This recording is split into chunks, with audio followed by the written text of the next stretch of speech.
আপনার সম্প্রতি আপনার বাড়ি অঞ্চলে রাখুন। যে বেটা ঠেকা নিতে যাবে তার রক্তের দোষ আছে, যে হিন্দু সম্প্রীতির কথা বলবে তার রক্তের দোষ আছে, সে ওপার বাংলা থেকে মায়ের গর্ভে এসছে। কোন হিন্দু যদি হিন্দুর বাচ্চা হয় সম্প্রীতির কথা মুখে নেবে না। এই চোর গুলো, এই বাটপার গুলো, ধান্দাবাজ গুলো আপনাদের সম্প্রীতির টুপি পরিয়ে পরিয়ে আপনার মা বোনের সম্মান ধন সম্পত্তি লুট করে। ভুলে যান সম্প্রীতি। গান্ধীজি সারা জীবন সম্প্রীতি করেছেন, কি হলো? কোথায় গান্ধীজি? কেন তিনটা দেশ হলো? একই বিনতে দুইটি কুসুম, হিন্দু মুসলমান। কি মুসলিম তার নয়নমণি, হিন্দু তাহার প্রাণ। তাহলে কেন ভারত পাকিস্তান?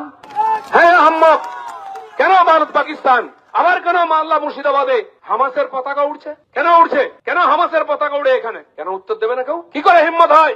মমতা ব্যানার্জি, আপনার সাম্প্রদায়িকতা আপনার বাড়িতে রাখুন, আপনার সম্প্রতি আপনার বাড়ির অঞ্চলে রাখুন। আমাদের আহ্মক বানাবেন না। অনেক আহ্মক বানিয়েছেন। কিছু গাধা হিন্দু আছে পেটের জন্য ছুটে যায় ওখানে, এদেরকে সময় থেকে আলাদা করুন। এবার হিন্দুর বাচ্চাই নয়, এদের রক্তের দোষ আছে। এর পরের রামনবমীতে কোন হিন্দু বিরোধী বা কোন সম্প্রীতিবাদী বা কোন সেকুলার যদি আপনার রামনবমীর মিছিলে আসে, ওটা অপবিত্র হবে। তাকে গঙ্গা জল দিয়ে ধুইয়ে কালো ষাঁড়ের মূত্র খাইয়ে হাঁটাবেন। কি ধনঞ্জয়দা? কালো গৌরের মুখ খাইয়ে তারপরে তাকে হাঁটাবেন। অনেক সম্প্রীতি শুনেছেন, এইসব নোংরামি বন্ধ করুন। আমি আপনার বাড়িতে এখন হিন্দু কোন ঠিকানা নেই সম্প্রীতির, সেই জন্য অপবিত্র করবেন না আমাদের ধর্মকে সম্প্রীতি বলে।